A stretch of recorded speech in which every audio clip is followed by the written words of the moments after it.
가치 투자의 아버지 벤자민 그레미엄이 주식 투자에게 전하는 마지막 선물, 현명한 투자자라는 책의 1장부터 5장까지를 리뷰하겠습니다. 투자하여 이익을 얻는다는 것은 말처럼 쉬운 일이 아니다. 누군가 그랬다.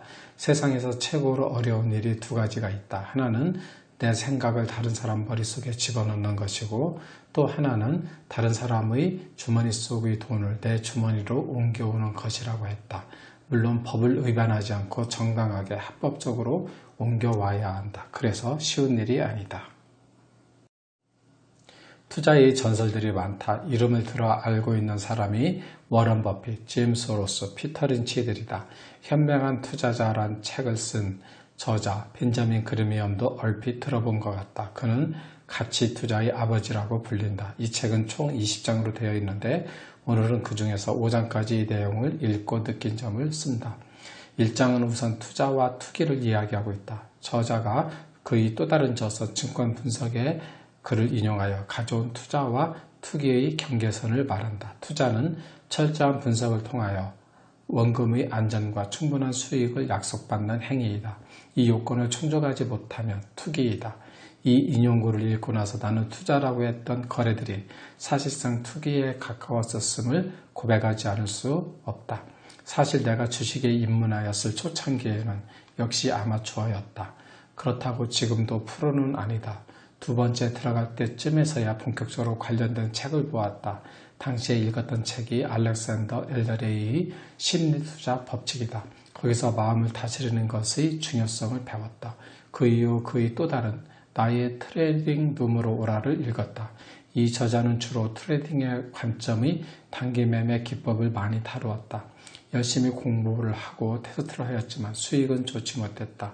그냥 손실을 보지 않을 걸로 의안을 삼으면 좋겠다. 그의 글에서 인상이 깊었던 것이 기관 투자가도 투자와 투기의 경계가 모호한 사이클을 왔다 갔다 한다는 것이었다. 어쨌든 나의 초창기는 벤자민 그레미엄을 보았으면 내가 했던 행위들이 투기에 가까웠다고 말을 할 수 있겠다.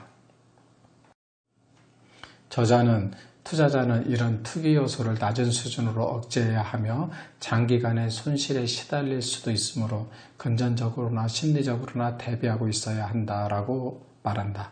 또한 같은 계좌에서 투기와 투자를 뒤섞여 실행해서는 절대 안 되며 머릿속으로 투기와 투자를 뒤섞여 생각해서도 절대 안 된다라고 말한다.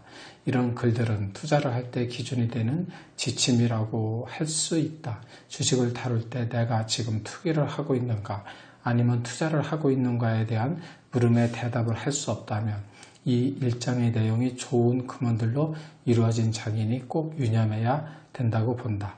2장에서는 투자와 인플레이션을 다루었다. 사실 인플레이션은 모두를 갉아먹는 적인 것 같다. 저자는 인플레이션과 기업의 이익, 실물자산과 인플레이션의 방어에 대한 분석을 다루고 있다. 내용이 어렵지는 않지만 이런 분석을 내가 할 수 있다고는 생각하지 않는다. 전문가들이 해놓은 분석을 읽어보는 수준이다. 여기서 특이하게 알았던 점은 미국에서는 1935년 이후 금소유가 불법화되었다는 문구이다. 저자가 1976년까지 생존하였고 이 책이 1970년대에 쓴 것을 감안한다면 그 이후에 미국이 금을 아직도 불법화하고 있는지는 모르겠다. 2장의 마지막에도 저자는 해줄 말은 오직 발을 들여놓기 전에 자신이 감당할 수 있는지 확인하라는 말뿐이라고 말한다. 3장에서는 지난 100여 년의 주가 흐름과 현재의 주가 수준을 다루었다. 앞장에서도 마찬가지이지만 이 3장에서도 이렇게 심도 있는 분석을 한 것을 읽고 그렇구나 하고 느낄 뿐이었다. 저자가 이런 통찰력을 얻는 데는 많은 생각과 연구가 필요하였다고 본다. 이 3장에서도 저자는 중요성을 기준으로 투자 원칙을 제시하는데 그 내용은 다음과 같다. 1. 차입금을 동원해서 주식을 매수하거나 보유하지 않는다. 2. 포트폴리오에서 주식 보유 비중을 늘리지 않는다. 3. 필요하면 포트폴리오에서 주식 비중을 50% 이하로 낮춘다. 자본이득세를 기꺼이 납부하고 남은 자금은 인류 채권에 투자하거나 예금 계좌에 넣는다라고 조언을 한다. 우리가 일반적으로 알고 있는 투자의 원칙, 즉 타인의 자금으로 주식 투자를 하지 않는다도 여기에 들어있다. 3의 자본이득세는 미국의 경우인데 우리나라에는 없는 제도인 것 같다. 만약 있다면 주식 매매이익에 대한 과세가 아닌가 생각을 하여본다. 4장은 일반 투자자의 포트폴리오 전략, 방어적 투자를 다루었다. 이 장에서 인상이 깊었던 구절은 시장 문구의 포트폴리오의 기본 특성은 대개 투자자의 기본 특성에 좌우된다라는 구절이다. 여기서 투자자는 개인으로 읽으면 좋을 것 같다. 결국은 개인의 성격에 따라 포트폴리오를 구성해야 된다는 이야기로 들린다. 아무리 좋은 옷이라 하더라도 나하고 맞는 옷이 있다. 나에게 맞는 옷을 입어야 한다. 그리고 저자는 목표 수익률은 기꺼이 투입할 수 있는 지적 노력에 비례하여 하여야 한다고 말한다. 이것으로 보아도 투자는 그냥 운과 재능으로 되는 것이 절대로 아님을 알려준다.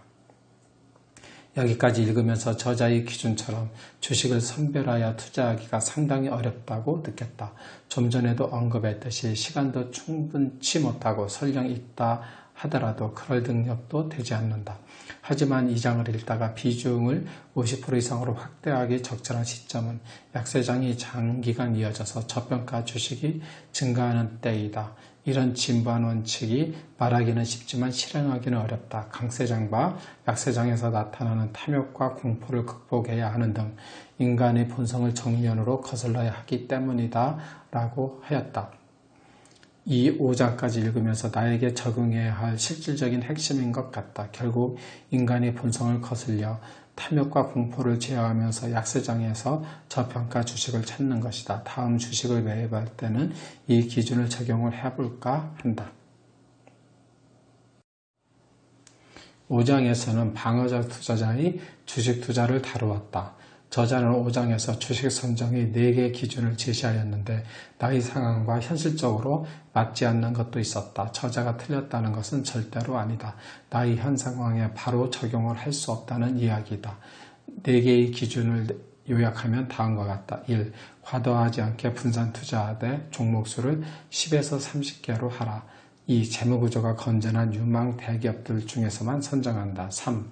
장기간 지속적으로 배당금을 지급한 기업들 중에서만 선정한다. 4. 7년간 평균 이익을 고려하여 종목을 선정한다. 이 4부분은 내가 종목을 고를 때 별도로 연구가 필요한 것 같다.